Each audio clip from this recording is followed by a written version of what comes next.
The clock struck midnight as I stood alone on the desolate subway platform, the faint hum of fluorescent lights casting eerie shadows that danced along the grimy tiles. My decision to take the late-night train home had always been motivated by thrift. But tonight, as the last train approached, I couldn't help but feel a growing sense of unease. The train's arrival was heralded by the low rumble of its approach, echoing through the tunnels like a distant thunderstorm. The flickering platform lights lent an otherworldly quality to the scene, and I couldn't help but feel like an intruder in this abandoned realm. As the train screeched to a halt, the doors opened with a hiss, revealing a dimly lit interior. I hesitated for a moment, my hand trembling as I reached for the tarnished handrail. The carriage was empty, devoid of any passengers. It was just me, alone in the flickering half-light. The doors closed with a mechanical finality, sealing me inside. The train lurched forward, its wheels screeching against the tracks, and I was cast into darkness. The only source of light came from the flickering. Sepia-toned bulbs overheat, casting a pallid glow on the worn seats. I settled into a seat near the window, my gaze fixed on the tunnel beyond. The rhythmic clatter of the train's wheels on the tracks was oddly soothing, lulling me into a sense of false security. I could feel my eyelids growing heavy as I fought against the fatigue that threatened to overtake me.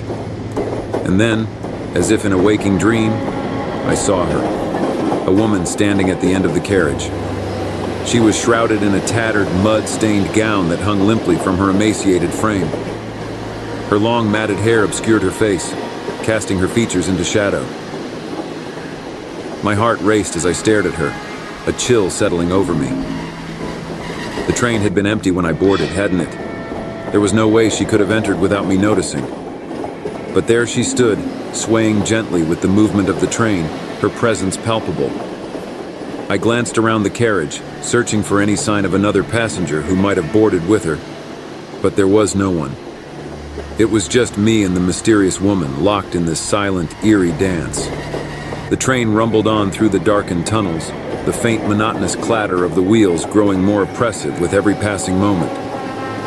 I couldn't tear my gaze away from the woman. She seemed to radiate an unnatural aura, a sense of otherness that sent shivers down my spine.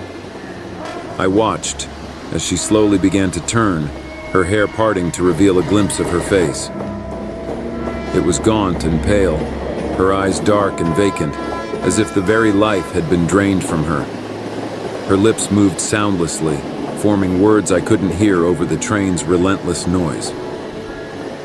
Panic gripped me, and I desperately pulled the cord above the window, hoping to signal the conductor to make this surreal nightmare end. But the cord yielded no response, and the train continued its inexorable journey into the abyss. The woman's gaze met mine, and a sense of dread washed over me, cold and suffocating. Her eyes bore into mine, pleading, accusing, and I felt as though I were being pulled into an abyss of despair. My heart pounded, and my breath came in ragged gasps. In a desperate bid to escape her gaze, I bolted from my seat and dashed for the doors at the end of the carriage.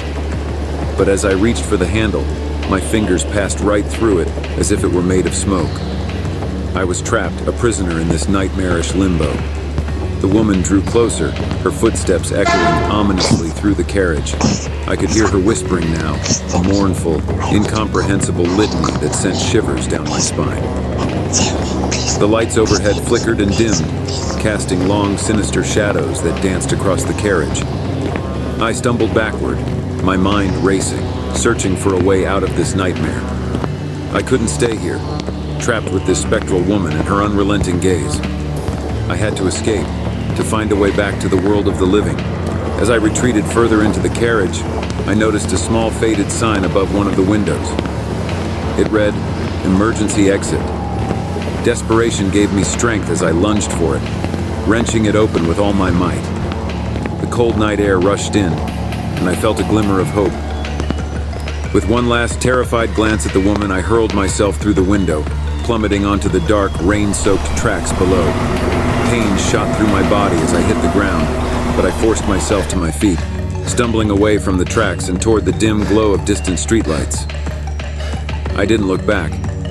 I couldn't bear to see if the woman had followed me, if her spectral presence still lingered in the darkness.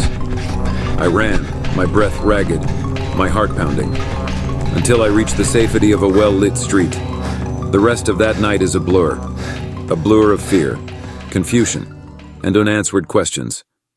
I never learned who the woman on the midnight train was or why she had chosen to reveal herself to me. But the memory of her haunted gaze and her mournful whispering will stay with me forever.